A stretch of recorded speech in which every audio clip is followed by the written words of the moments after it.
This is our great. A U.S. federal trade court has blocked President Donald Trump's Liberation Day tariffs from going into effect. Wednesday's ruling from the Manhattan-based Court of International Trade said the president had overreached his authority. The court said Congress is empowered by the Constitution to regulate international commerce, and the president's use of emergency powers does not override that power. The Trump administration appealed the ruling within minutes. Trump had claimed broad authority in order to impose his tariffs in April. He cited an emergency powers law, the International Emergency Economic Powers Act, to set 10% duties on all imports. Countries with the highest U.S. trade deficits saw even higher rates, particularly China.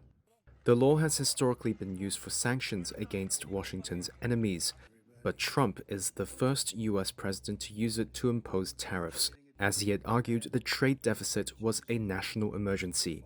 A three-judge panel disagreed in Wednesday's ruling, saying, "The court does not pass upon the wisdom or likely effectiveness of the president's use of tariffs as leverage. That use is impermissible not because it is unwise or ineffective, but because federal law does not allow it." That ruling came after a pair of lawsuits. One was filed by the nonpartisan Liberty Justice Center on behalf of 5 small U.S. businesses. They ranged from a wine and spirits importer to a maker of musical instruments, all importing goods targeted by tariffs. The other lawsuit was brought by the Democratic Attorneys General of 13 U.S. states.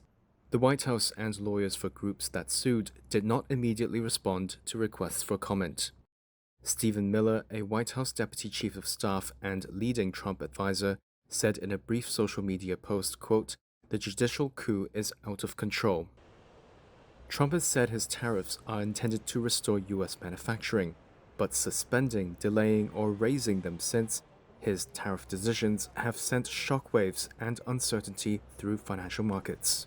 At least 5 other legal challenges to the tariffs are pending.